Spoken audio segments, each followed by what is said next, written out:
choosing me for your assignments or for your group class group activities. Okay, so basically it's a very interesting topic actually. So talking about microbes in space, and when you talk about microbes in space, so basically it's about how microbes survive. So microbe survivability typically because of their metabolisms, and metabolism is run by enzymes and proteins. Okay, so about my work back then, I was lucky to be involved in this part of the National Angkasawan program. So basically, but well, I didn't go to space, so we got Sheikh Muzaffar actually bringing our sample. Well, it's actually project is headed by Prof. Nur Zaliha. Okay, so you should all know who she is. So she is pioneering this microgravity research in well, I would say in the country. Okay, about protein in particular. So about that enzyme, so we are sending two enzymes. So yeah, I think personally I agree that microbes can be transferred and can survive in space. Looking into the extremophilicity of these microbes, I mean, if you look into our Earth geographical condition, so they are everywhere. You can see in the deep sea vents, you can see them in hot ponds, hot lakes, and hot springs, in alkaline and of course in the acidophile ponds. So they can survive in many kinds of harsh chemical reaction, harsh chemical process actually, and due to their metabolic ability to withstand this kind of extreme condition. I'm sure the condition in space is just only that they has no gravity and of course no oxygen, and some microbe will do survive without oxygen. Yeah. Okay, so this is very interesting, but only that what differs between Earth and space is that microgravity. So in space, I'm sure they'll survive. We got cases where microbes has becoming a hitchhiker. So hitchhiker meaning they gets into astronaut's body and be transported to space without knowing, without astronaut is not knowing whether they doesn't know whether the microbe is in their body, and only is being determined that microbe is already in space in the ISS. They survive.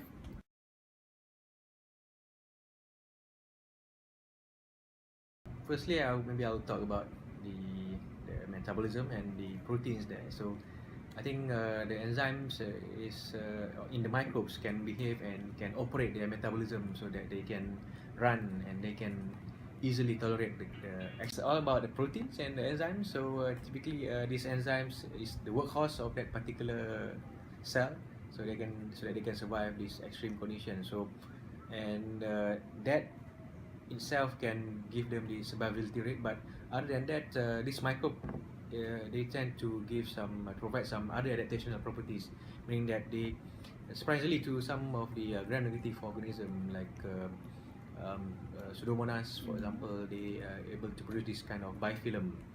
So they live in aggregates. So the bifilm produced in space and bifilm produced on Earth is slightly different. So this bifilm is actually allowing them to be aggregated among each other. So this will of course enhances diffusion of food and the transport of matter due to this bifilm. So bifilm, is mostly produced by a lot of gram-negative organism, and yeah, unfortunately we have Pseudomonas and the Anthrax as well, E. coli, which pretty much produce this kind of bifilm, and their bifilm formation is in space is slightly different than the one in as we see regularly in our terrestrial environment. Okay, well, I didn't do personally, frankly speaking, I didn't do much about microbes pathogenicity, but from through literature search and through some online database search, interestingly, they are more pathogens than they are than their colleagues in microgravity on Earth.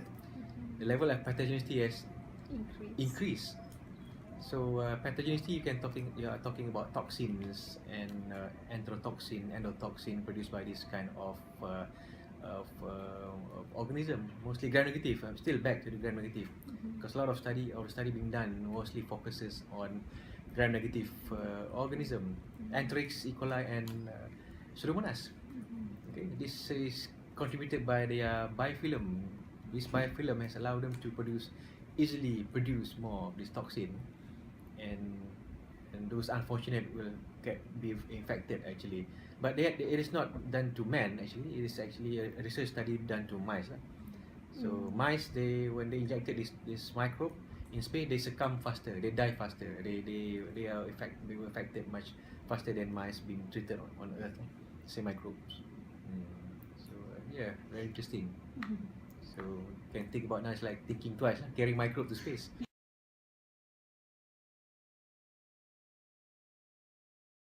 It is pretty much could be a dry environment in space. So with water is an essential molecule for any living organism. So it will go down to the molecule itself, the enzymes, protein, carbohydrate. Enzymes and protein in particular, they need this water surrounding this enzyme and protein molecules. This is like a lubricant for a protein or enzyme to work.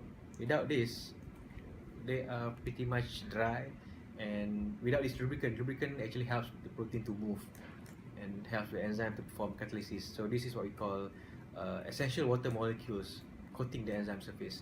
If the water is being withdrawn or desiccated, dry, no water whatsoever, then the enzyme is pretty much useless lah. Pretty much in other terms inactive. So they cannot do the interaction that they supposed to do because they lack this movement.